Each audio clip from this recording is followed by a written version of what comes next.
Yes class 12th हम chapter पढ़ रहे थे। चैप्टर नंबर था हमारा 16 प्लांट टिश्यू कल्चर। कौन सा चैप्टर चल रहा था? Plant tissue culture. Plant tissue culture के बारे में पढ़ रहे थे। कल हमने क्या पढ़ा था प्लांट टिश्यू कल्चर के बारे में? हमने कुछ टर्मिनोलॉजी पढ़ी थी, ठीक है। उसके बारे में आप ध्यान रखना। टोटिपोटेंसी क्या होता है, एक्सप्लांट क्या होता है, कल्चर मीडिया, केलस, स्टेरिलाइजेशन किसे कहते हैं, इनोकुलेशन किसे कहते हैं, in vitro condition, in vivo condition, clone क्या है, सोमेटिक एम्ब्रियो, आर्टिफिशियल सीड, ये सब हम कल पढ़ चुके थे, ठीक है। आज हम पढ़ रहे हैं, कल मैंने आपको बताया था माइक्रो प्रोपोगेशन किसे कहते हैं, growth of plant by tissue culture, उसको क्या बोलते हैं? Micro propagation. क्या बोलते हैं बेटा? Micro propagation. तो माइक्रो प्रोपोगेशन क्या कहलाता है? Growth of plant by tissue culture. Growth of plant by tissue culture, ठीक है। टिश्यू कल्चर द्वारा प्लांट की ग्रोथ क्या कहलाता है बेटा? माइक्रो प्रोपोगेशन, ठीक है। अब देखो क्या क्या इक्विपमेंट रिक्वायरमेंट होंगे हमें प्लांट टिश्यू कल्चर के लिए, जो इक्विपमेंट क्या क्या चाहिए हमें, ठीक है। प्लांट टिश्यू कल्चर हम कर रहे हैं तो क्या क्या इक्विपमेंट चाहिए for plant tissue culture? Equipment for plant tissue culture, for plant tissue culture. भाई हम टिश्यू कल्चर लेबोरेटरी बना रहे हैं, ठीक है। हम टिश्यू कल्चर करना चाहते हैं, प्लांट के आर्टिफिशियल तरीके से लेबोरेटरी कंडीशन में ग्रोथ करवाना चाहते हैं। तो हमें क्या क्या इक्विपमेंट चाहिए होंगे? देखो वाटर ग्लास चाहिए होंगे बहुत सारे। हमें क्या चाहिए होंगे? वाटर ग्लास है, ठीक है, प्लास्टिक्स वेयर है, ठीक, माइक्रोपिपेट है,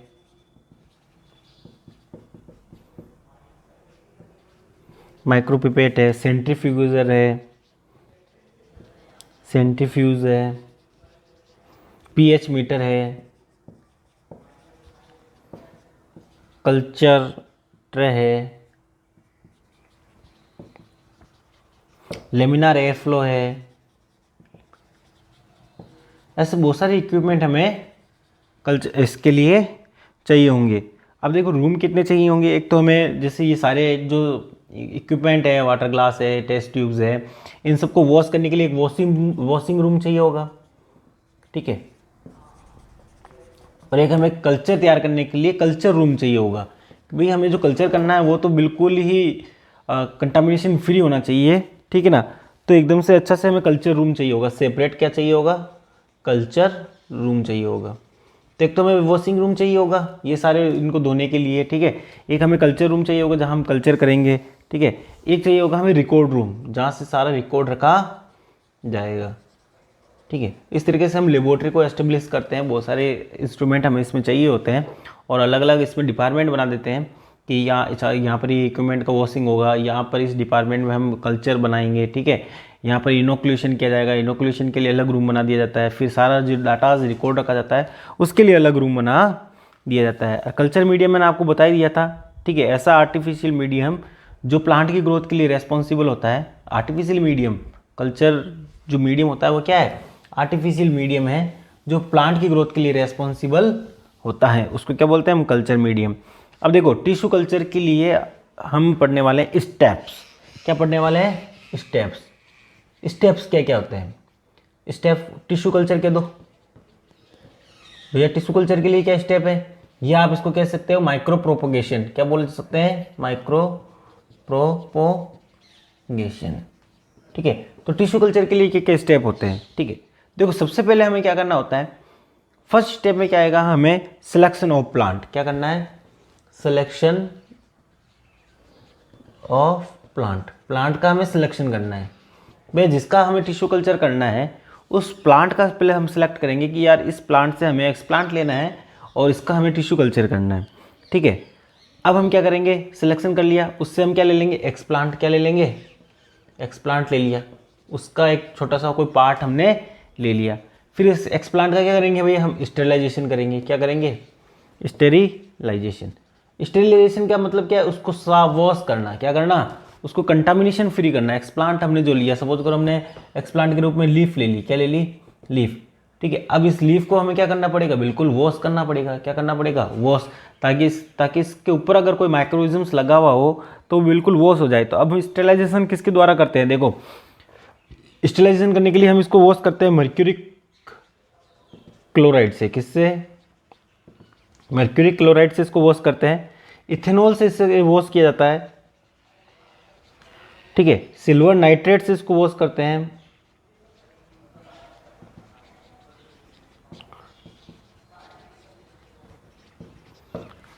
ठीक है। तो देखो मर्क्यूरी क्लोराइड है या इथेनॉल है या सिल्वर नाइट्रेट है, पहले इस एक्सप्लांट को जो हमने लिया है इसको अच्छे से वॉश करेंगे। इन सब से वॉश इनके कर सकते हैं, इनसे मर्क्यूरी क्लोराइड से वॉश कर सकते हैं, इथेनॉल सिल्वर नाइट्रेट इनसे वॉश करेंगे। तो क्या होगा, इस एक्सप्लांट में अगर कोई भी माइक्रोइज्म्स लगा हुआ है, इसकी सरफेस पर कोई माइक्रोइज्म्स है तो वो बिल्कुल साफ हो जाएगा और एकदम ये क्लीन हो जाएगी, फ्री फ्रॉम माइक्रोइज्म्स हो जाएगा, ठीक है। अब क्या करेंगे, हमने इसका स्टेरिलाइजेशन कर लिया, बट इसका जो नेक्स्ट स्टेप होगा वो क्या होगा, आगे हम करने वाले हैं इसका इनोक्यूलेशन। क्या करेंगे, इनोक्यूलेशन। तो स्टेरिलाइजेशन कर दिया, तो नेक्स्ट जो स्टेप होगा वो क्या होगा, इनोक्यूलेशन। क्या होगा, इनोक्यूलेशन। इनोक्यूलेशन का मतलब क्या है, जो हमने एक्सप्लांट लिया था स्टेरिलाइज करके उसको कल्चर मीडिया में ट्रांसफर करना। किसमें, उसको हम कल्चर मीडिया में, ये कल्चर मीडिया है हमारे, ठीक है। तो इस एक्सप्लांट को किसके अंदर ट्रांसफर करना, कल्चर मीडिया में ट्रांसफर करना। तो इसको क्या कहते हैं बेटा, इनोक्यूलेशन। क्या कहते हैं, इनोक्यूलेशन। तो स्टेरिलाइजेशन करने के बाद हमारे पास एक्सप्लांट है जो फ्री फ्रॉम माइक्रोइज्म्स है। अब हम इसका नेक्स्ट स्टेप क्या करेंगे, इनोक्यूलेशन कर देंगे। इसका मतलब क्या है, इस एक्सप्लांट को हम कहाँ ट्रांसफर कर देंगे, कल्चर मीडिया में ट्रांसफर कर देंगे। फिर हो गया, ये कल्चर मीडिया में ट्रांसफर हो गया। फिर हम क्या करेंगे, ठीक है, इसको फ्रेश मीडियम में ट्रांसफर करेंगे। फिर कुछ यहाँ ग्रोथ करेगा, फिर इसको हम क्या करेंगे, फ्रेश मीडियम में ट्रांसफर कर देंगे। किस मीडियम में, फ्रेश मीडियम में। अब फ्रेश मीडियम दो तरह का होगा, एक तो होगा हमारा रूटिंग मीडियम, एक होगा हमारा शूटिंग मीडियम। क्या होगा, शूटिंग मीडियम। अब रूटिंग मीडियम और शूटिंग मीडियम क्या है, अब इसको हम ले जाएंगे रूट वाले मीडियम में। किसमें, जिसमें रूट की ग्रोथ के लिए रिस्पॉन्सिबल होता है। तो इससे क्या निकलने लग जाएगी, अगर मैं इसको रूट वाले मीडियम में ट्रांसफर कर दूंगा, ये लो मैं इसको रूट वाले मीडियम में ट्रांसफर करता हूँ, तो इससे क्या निकलने लग जाएगी, एक्सप्लांट से रूट्स निकलने लग जाएगी। क्या निकलने लग जाएगी, रूट्स। फिर हम इसको ट्रांसफर करेंगे शूटिंग मीडियम में। चलो इसको ट्रांसफर कर दिया शूटिंग मीडियम में, एक्सप्लांट को बाहर निकाला और इसको किस में डाल दिया, शूटिंग मीडियम में, ठीक है। तो फिर यहाँ से रूट तो निकल ही गई थी, अब यहाँ से शूटिंग भी निकलने लग जाएगी। तो इस तरह का हम इसको फिर फ्रेश मीडियम में या रूटिंग मीडियम और शूटिंग मीडियम में ट्रांसफ़र कर देते हैं। ये हो गया, तो इससे रूटिंग का डेवलपमेंट हो गया, शूटिंग का डेवलपमेंट हो गया। इस तरीके से फिर हमारे पूरा प्लांट रीजनरेट हो जाएगा। क्या हो जाएगा, रीजनरेशन ऑफ कंप्लीट प्लांट।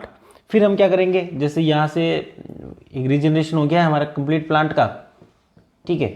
यहाँ से ये रूट्स भी निकल गई, यहाँ से इसकी सूट भी निकल गई। अब हम इसको क्या करेंगे, फील्ड कंडीशन में ट्रांसफ़र कर देंगे। किसमें, फील्ड कंडीशन।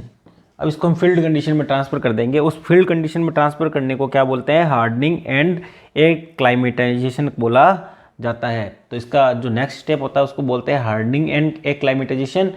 और उसका मतलब क्या है, हार्डनिंग और एक्लाइमेटाइजेशन का मतलब, अब इसको कल्चर मीडियम से बाहर निकाल के इसको फील्ड कंडीशन में, नेचुरल कंडीशन में इसको ट्रांसफ़र कर दिया जाएगा। तो ये स्टेप्स है, हमें याद रखने हैं, ठीक है ना। इसके बाद कौन सा स्टेप आ जाएगा, हार्डनिंग एंड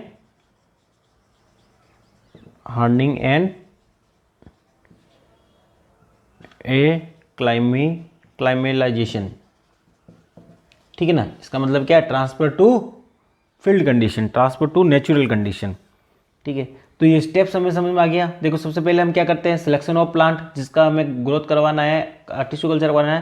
पहले हमने उस प्लांट को सिलेक्ट किया, फिर उसमें से हमने उसका पार्ट ले लिया, उसको हम क्या बोलते हैं, एक्सप्लांट ले लिया।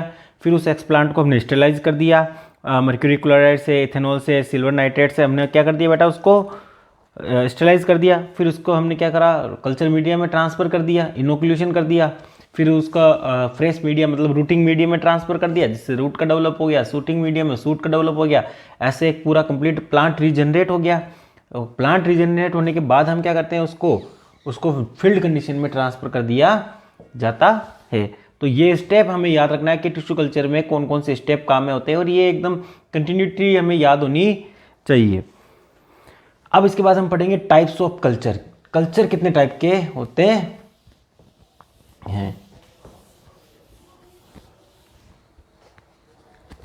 टाइप्स ऑफ कल्चर आगे हम पढ़ने वाले हैं। Types of culture. कल्चर कितने टाइप का होता है बेटा? देखो पहला हम पढ़ेंगे केलस कल्चर। क्या पढ़ेंगे? Callus culture. अब ये केलस कल्चर क्या होता है? ठीक है, in callus culture any part of plant used as a plant. ठीक है, केलस कल्चर में क्या करते हैं? प्लांट का कोई भी एनी पार्ट यूज कर लेते हैं। कोई भी पार्ट यूज करो एज ए एक्सप्लांट के रूप में। हम एक्सप्लांट के रूप में उसका कोई भी पार्ट यूज कर लेंगे। ठीक है, और उससे क्या बन जाएगा? फिर एक केलस का फॉर्मेशन हो जाएगा। ठीक है, और फिर केलस से क्या बन जाएगा? पूरा प्लांट का फॉर्मेशन हो जाएगा। उसको बोलते हैं केलस कल्चर। केलस कल्चर देखो सिंपल सा है। अगर हम प्लांट का कोई भी पार्ट यूज़ करते हैं, ठीक है, तो वो क्या जो प्लांट का सपोज करो ये है, मैंने यहाँ पर केलस कल्चर करवाना है। ठीक है, ये फ्लास्क है। अब हमने इस लीफ यूज़ में ले लिया, कुछ भी प्लांट पार्ट यूज़ में ले लेंगे, तो फिर यहाँ पर ये ग्रोथ करेगी और अनडिफरेंशिएट मास ऑफ सेल्स बन जाएगा। उसको हम क्या बोलते हैं? केलस। फिर केलस से क्या बनेगा? पूरा प्लांट बनेगा। क्या बनेगा बेटा? पूरा प्लांट बनेगा। तो अभी तो ये केलस बन गया, केलस से आपके क्या बन जाएगा? आगे ये प्लांट की ग्रोथ हो जाएगी। क्या हो जाएगी? ये लो, ये हमारा प्लांट बन गया है, ये रूट्स बन गई है। ठीक है, तो केलस से क्या बनेगा? कंप्लीट प्लांट बनेगा। ठीक है, अगर हम एज ए एक्सप्लांट के रूप में कोई भी प्लांट का पार्ट काम में ले लेते हैं और उसको कल्चर करवा, उसका इन्यूक्लिएशन करवा देते हैं, तो फिर धीरे धीरे वो डिवाइड करेगा और डिवाइड करके वो बहुत सारी सेल्स बना लेगा। ठीक है ना, अनडिफरेंशिएट मास ऑफ सेल्स बना लेगा। उस मास ऑफ सेल्स को हम क्या बोलते हैं? केलस। क्या बोलते हैं? केलस। और फिर उस केलस से क्या बन जाएगा? पूरा कंप्लीट प्लांट हो जाएगा। तो इस तरह का जो कल्चर होता है उसको क्या बोलते हैं? केलस कल्चर। अब ये केलस कल्चर दो तरीके से किया जा सकता है। एक है ऑर्गेनोजेनेसिस, एक है सोमेटिक एम्ब्रियोजेनेसिस। दो तरीके से होगा ये। एक है हमारा बेटा ऑर्गेनोजेनेसिस, दूसरा है सोमेटिक एम्ब्रियोजेनेसिस। Somatic embryogenesis. अब देखो ऑर्गेनोजेनेसिस का मतलब क्या? ऑर्गन का डेवलपमेंट। केलस से किसका डेवलपमेंट हो जाना? ऑर्गन का डेवलपमेंट हो जाना। जैसे रूट है, सूट है, बर्ड है, ठीक है ना, इन सब का डेवलपमेंट हो जाना किससे? केलस। तो केलस से किसका डेवलपमेंट हो जाना? Development of root, shoot and bud from callus is called organogenesis. क्या बोलते हैं? ठीक है, अब देखो अगर रूट का फॉर्मेशन हो रहा है केलस से तो उसको बोलते हैं राइजोजेनेसिस, और अगर सूट का डेवलपमेंट हो तो उसको बोलते हैं कोलोजेनेसिस। तो डेवलपमेंट ऑफ, हम लिख लेते हैं बेटा किसका development? Development of root, shoot and bud from callus is called organogenesis. उसको क्या बोलते हैं? ऑर्गेनोजेनेसिस बोला जाता है। ठीक है, अगर रूट का डेवलपमेंट हो रहा है, केलस से किसका डेवलपमेंट हो रहा है? रूट का, तो उसको क्या बोलते हैं? राइजोजेनेसिस। अगर सूट का डेवलपमेंट होता है तो उसको क्या बोलते हैं? उसको बोलते हैं हम क्यूलोजेनेसिस। आ गया समझ में? अब सोमेटिक एम्ब्रियो का हमें पता है development of embryo from somatic tissue. ठीक है, उसको क्या बोलते हैं? Somatic embryogenesis. मतलब हम कोई भी सोमेटिक सेल्स है, उससे हमने कोई सोमेटिक सेल्स ले ली है, उससे एम्ब्रियो का फॉर्मेशन क्या कर लेना, क्या कहलाता है? Somatic embryogenesis. तो ठीक है, किसी भी सोमेटिक सेल्स है, ठीक है, ये सोमेटिक सेल है, उससे किसका फॉर्मेशन हो रहा है? एम्ब्रियो का, तो उसको क्या बोलते हैं? Somatic embryo. उसको क्या बोलते हैं? Somatic embryo. उसको क्या बोला जाता है? Somatic embryogenesis. ठीक है, तो पहला हो गया हमारा केलस कल्चर, उसमें हमें याद रखना है ऑर्गेनोजेनेसिस, सोमेटिक एम्ब्रियोजेनेसिस। ठीक है, अगर रूट का डेवलपमेंट होता है तो राइजोजेनेसिस, रूट का होता है तो कोलोजेनेसिस, और सोमेटिक एम्ब्रियो किसी भी सोमेटिक सेल से, प्लांट की सोमेटिक सेल से एम्ब्रियो का फॉर्मेशन सोमेटिक एम्ब्रियोजेनेसिस कहलाता है। आगे हम बात करेंगे ऑर्गन कल्चर। किसका? दूसरा टाइप है कौन सा है? Organ culture. ठीक है, किसी भी प्लांट के ऑर्गन से नया पूरा प्लांट का डेवलपमेंट हो जाना क्या कहलाता है? Organ culture. हम एक्सप्लांट के रूप में क्या ले रहे हैं? पूरा प्लांट का कोई ना कोई ऑर्गन काम में लेंगे और उससे एक नया प्लांट डेवलप हो जाएगा। सपोज करो हम उससे, जैसे ऑर्गन के रूप में हम एक्सप्लांट के रूप में क्या ले सकते हैं? एक्सप्लांट के रूप में हम ले सकते हैं रूट ले सकते हैं, ओवेरी ले सकते हैं, ठीक है। रूट या ओवेरी लेके आपने पूरा प्लांट ग्रोथ करवा दिया, ठीक है। तो देखो आपने कोई ना कोई प्लांट का ऑर्गन यूज में लिया है प्लांट की ग्रोथ के लिए, ठीक है ना। एज ए एक्सप्लांट हम काम में क्या ले रहे हैं? प्लांट का ऑर्गन, और उससे क्या होगा? टिश्यू कल्चर करवाएंगे, उस ऑर्गन का टिश्यू कल्चर करवाएंगे और कंप्लीट प्लांट का फॉर्मेशन करेंगे। तो वो जो कल्चर होता है उसको क्या बोलते हैं? Organ culture. नेक्स्ट है हमारा एम्ब्रियो कल्चर। एम्ब्रियो कल्चर क्या लेता है? ठीक है, अगर हम यहाँ एक्सप्लांट के रूप में क्या लेंगे? प्लांट का एम्ब्रियो। क्या काम में लेंगे एक्सप्लांट में? प्लांट एम्ब्रियो, ठीक है। हम प्लांट का एम्ब्रियो यूज में ले रहे हैं, एक्सप्लांट के रूप में हम क्या यूज में ले रहे हैं बेटा? प्लांट का एम्ब्रियो। और उस प्लांट के एम्ब्रियो को हम क्या करेंगे? इनोकुलेशन करेंगे और फिर वो प्लांट के एम्ब्रियो से क्या होगा? कंप्लीट प्लांट का डेवलपमेंट हो जाएगा। तो अगर इस तरह का अगर हम कल्चर करते हैं तो वो क्या कहलाता है? Embryo culture. अगर फोर्थ है हमारा anther and pollen grain culture. Anther and pollen grain culture, ठीक है। अगर हम देखो यही एज ए एक्सप्लांट हम इसमें क्या यूज में लेंगे? एंथर। अगर आप एज ए एंथर या पोलिन ग्रेन काम में लेते हो, ठीक है, और उससे फिर ठीक है पूरा कंप्लीट प्लांट का डेवलपमेंट हो जाता है, तो उसको क्या बोलते हैं? Anther and pollen grain culture. सीधा सा यार बेटा, हम एक्सप्लांट के रूप में क्या ले लेंगे? एंथर या पोलिन ग्रेन ले लेंगे, उसका इनोकुलेशन करवाएंगे कल्चर मीडिया में और उससे नया प्लांट डेवलप हो जाएगा। और इस तरह का जो कल्चर किया जाता है उसको क्या बोलते हैं? एंथर या पोलिन ग्रेन कल्चर। देखो 4 हो गए। नेक्स्ट देखो 5, cell suspension culture. Cell suspension culture. अब सेल सस्पेंशन कल्चर क्या होता है? ठीक है ना। अगर हम culture of plant in liquid medium, अगर हम किसी भी प्लांट कल्चर कर रहे हैं, अगर हम प्लांट कल्चर कर रहे हैं, ठीक है ना, प्लांट का कल्चर कर रहे हैं, वो भी किस में कर रहे हैं? लिक्विड मीडियम में। कौन से में? Liquid medium. अभी हम जो कर रहे थे वो सेमी सोलिडिफाइड मीडियम था। कौन सा था? सोलिडिफाइड नहीं, सेमी सोलिडिफाइड मीडियम यूज में ले रहे थे। अगर हम प्लांट कल्चर कर रहे हैं वो भी कौन से मीडियम में कर रहे हैं? लिक्विड मीडियम में कर रहे हैं। तो इस तरह का जो कल्चर होता है उसको क्या बोलते हैं बेटा? सेल सस्पेंशन कल्चर बोला जाता है, ठीक है ना। तो सेल सस्पेंशन कल्चर याद रहेगा। प्लांट का कल्चर कराएंगे हम, प्लांट टिश्यू कल्चर करेंगे, अगर वो लिक्विड मीडियम में करते हैं तो उसको क्या बोलते हैं? सेल सस्पेंशन कल्चर उसको बोला जाता है। अब जो नेक्स्ट है हमारा वो है प्रोटोप्लास्ट कल्चर। क्या है?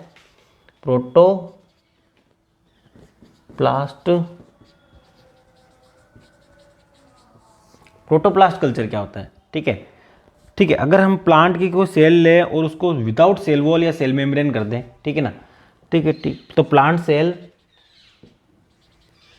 Without cell wall and cell एमियम मेम्ब्रेन, ठीक है।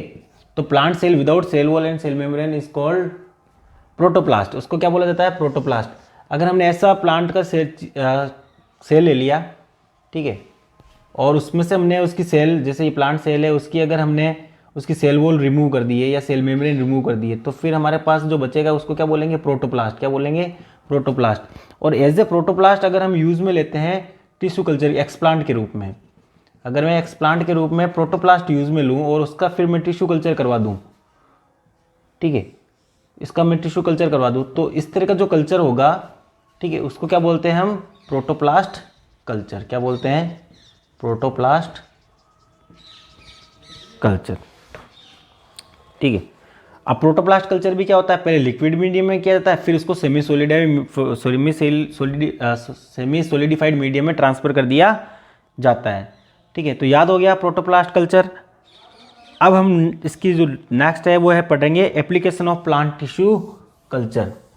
प्लांट टिश्यू कल्चर के क्या एप्लीकेशंस हैं? Applications of plant tissue culture, application of plant tissue culture. Application of plant tissue culture में क्या है, ठीक है, देखो इसके भाई हम प्लांट टिश्यू कल्चर कर रहे हैं तो उसका क्या यूज़ है, तो वो यूज़ भी हमें पढ़ना पड़ेगा। तो इस टेक्निक के द्वारा हम क्या होता है, कम स्पेस में बड़ी ज़्यादा संख्या में प्लांट प्रोड्यूस किया जा सकता है, ठीक है ना, less time, very less time में, वेरी लेस टाइम में, ठीक है ना, लेस स्पेस में, large number of plant produce, large number of plant produce किया जा सकता है। मतलब कम समय में कम जगह में हम बहुत ज़्यादा प्लांट्स प्रोड्यूस कर सकते हैं। हम वायरस फ्री प्लांट प्रोड्यूस कर सकते हैं। अगर हमें वायरस फ्री प्लांट प्रोड्यूस करना है, कौन सा, देखो हमें वायरस फ्री प्लांट प्रोड्यूस करना है, कौन सा, वायरस फ्री प्लांट। तो इसके लिए हमें कौन सा प्लांट एक्सप्लांट के रूप में क्या लेना पड़ेगा, मेरिस्टेम। क्या लेना पड़ेगा, मेरिस्टेम कल्चर करते हैं। तो आपको पूछ ले अगर वायरस फ्री प्लांट प्रोड्यूस करना है तो उसके लिए किस टाइप का कल्चर करना पड़ेगा, मेरिस्टेम कल्चर करना पड़ेगा। क्या करना पड़ेगा बेटा, मेरिस्टेम। और मेरिस्टेम क्या होता है, जैसे ये कोई प्लांट है, ठीक है, अगर हम इसका टिप वाला पार्ट ले लेते हैं, क्या कहते हैं, तो प्लांट के जो टिप वाला पार्ट होता है वो कहलाता है मेरिस्टेम। क्या कहलाता है, मेरिस्टेम। अगर हमें वायरस फ्री प्लांट बनाना है तो हमें कौन सा कल्चर करना पड़ता है, मेरिस्टेम कल्चर। तो ये भी एप्लीकेशन हो गया, हम क्या कर सकते हैं, मेरिस्टेम कल्चर के द्वारा वायरस फ्री प्लांट का प्रोडक्शन कर सकते हैं। तीसरा है आर्टिफिशियल सीड प्रोडक्शन। क्या हो सकता है, artificial seed production. Artificial seed production में भी इसको यूज़ में लिया जा सकता है, ठीक है। और बहुत सारे प्योर प्लांट प्रोड्यूस करने के लिए भी इसको यूज़ में लेते हैं, ठीक है ना। और ऐसे प्लांट भी हम जनरली प्रोड्यूस कर सकते हैं जिसमें सीड नहीं हो, ठीक है। विदाउट सीड वाले प्लांट भी प्रोड्यूस करने के लिए, विदाउट सीड प्लांट प्रोड्यूस करने के लिए इसको टिश्यू कल्चर को यूज़ में लेते हैं। जैसे एप्पल है, बनाना है, ऑरेंज है, ठीक है। और हम एम्ब्रियो रेस्क्यू, एम्ब्रियो रेस्क्यू का मतलब क्या है, हम ऐसे एम्ब्रियो को भी प्रोटेक्ट कर सकते हैं जो रेयर है। क्या है, अब ऐसे स्पीसीज है जिनके वो स्पीसीज अब ख़त्म होने वाली है, ठीक है ना। एम्ब्रियो, रेयर एम्ब्रियोज हैं, ठीक है, उनकी जो जनरेशन है वो किसी ना किसी कारण से अब डिस्ट्रॉय हो रही है, ठीक है। ऐसे प्लांट को भी हम प्लांट टिश्यू कल्चर के थ्रू उनको बचाया जा सकता है, ठीक है। तो ये हमारा सारा जो टॉपिक था वो था प्लांट टिश्यू कल्चर। हमने प्लांट टिश्यू कल्चर में पहले सबसे पहले दिन जो पढ़ा था कुछ टर्मिनोलॉजी बारे पढ़ी। आज जो हमने पढ़ा कि भैया हमें प्लांट टिश्यू कल्चर के लिए क्या क्या इक्विपमेंट चाहिए, ठीक है ना, कौन कौन से रूप में रूम्स चाहिए। उसके बाद हमने इसके स्टेप पढ़े। क्या पढ़े, स्टेप्स में हमने पढ़ा कि पहले हम प्लांट का सिलेक्शन करते हैं, फिर इससे एक्सप्लांट ले लेते हैं, फिर इसका इनोकुलेशन कर देते हैं, फिर इसको रूटिंग मीडियम, शूटिंग मीडियम में ट्रांसफर कर देते हैं, प्लांट का रीजनरेशन हो जाता है, फिर इसको हम फील्ड कंडीशन में ट्रांसफर कर देते हैं, ठीक है। उसके बाद हमने टाइप्स ऑफ कल्चर पढ़ा, उसमें हमने केयरलेस कल्चर पढ़ा, उसमें हमने 2 टाइप पढ़े, ऑर्गेनोजेनेसिस और सोमेटिक एम्ब्रियोजेनेसिस। फिर हमने ऑर्गन कल्चर पढ़ा, एम्ब्रियो कल्चर पढ़ा, anther and pollen grain culture पढ़ा, cell suspension culture, cell suspension culture पढ़ा, मतलब लिक्विड मीडियम में प्लांट टिश्यू कल्चर करवाना। प्रोटोप्लास्ट कल्चर पढ़ा, प्रोटोप्लास्ट का मतलब क्या होता है, plant cell without cell wall या सेल मेम्ब्रेन, उसको क्या बोलते हैं, प्रोटोप्लास्ट। तो उसका कल्चर कर देना क्या कहलाता है, प्रोटोप्लास्ट कल्चर पढ़ा। फिर हमने लास्ट में पढ़ा कि इसकी एप्लीकेशंस क्या है, तो हम कम समय में ज़्यादा प्लांट ग्रोथ कर पाते हैं, एम्ब्रियो रेस्क्यू कर पाएंगे, आर्टिफिशियल सीड का प्रोडक्शन कर पाएंगे, ठीक है, और वायरस फ्री प्लांट का प्रोडक्शन कर पाएंगे, ठीक है। तो यहाँ तक हमारा ये प्लांट टिश्यू कल्चर जो टॉपिक है अभी ख़त्म हो गया है। कल हम पढ़ेंगे method of gene transfer in plants, कि भैया हम कोई जीन ट्रांसफ़र करना है प्लांट में तो हम कौन कौन से मेथड के द्वारा प्लांट के अंदर जीन को ट्रांसफ़र कर सकते हैं। Thank you.